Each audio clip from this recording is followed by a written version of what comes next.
For this video, I'm just going to revisit how I turn this piece of foam into a piece of wood. So what you'll need is your piece of foam, of course. And next I'm going to lay in my wood grain texture. I use a steel wire brush for that. What you do not want to do is come in at a 90-degree angle to the foam. If you press if you have the wire brush directly on the foam like this, that's all you're going to accomplish. That does not look like wood grain. What you in fact want to do is have the wire brush at a very low angle to the foam, and I will press it down with my thumb, and I'm going to just pull this across the foam, not straight down, just a very low angle to the foam, and drag it and pull it across the foam, giving it a little bit of pressure as I go. And that's what we end up with, a subtle change. And if you get these little rips and things like that, that's actually okay. It'll add to the aging of the wood.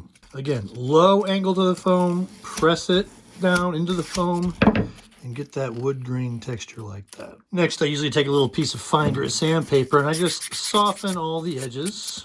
I don't want them to be very sharp edges.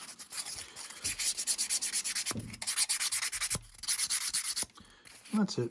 Next, I'm going to use my black Mod Podge base coat.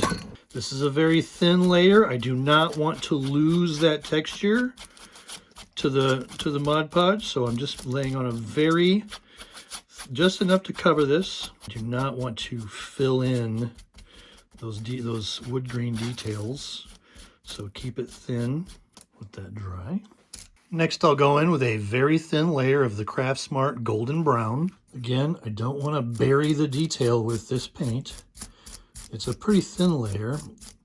As you can see, I even let the base coat sort of show through a little bit, because ultimately I'm going for really more of a gray than a brown. Aged wood is really more gray than anything else, with sort of a brown undertone to it, like that.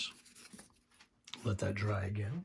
Next, I'll go in and do a very dry brushing of the Craft Smart Suede. And the dry brushing step kind of confuses people sometimes. So this isn't, obviously there's a little bit of paint on the brush, but I load the paint up on the brush, take it to a piece of paper towel, and remove almost all of the paint, so that when I'm painting that paper towel, it's almost clean. And I'll start to go in and build up layers of this dry brushing. It's just the smallest amount of paint on there, barely anything. I'm not pressing it down to the detail.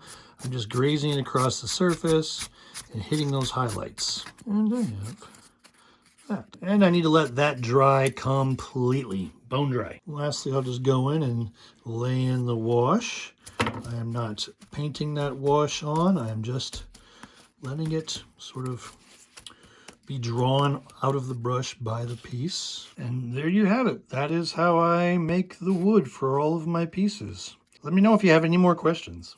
I am always quite happy to help.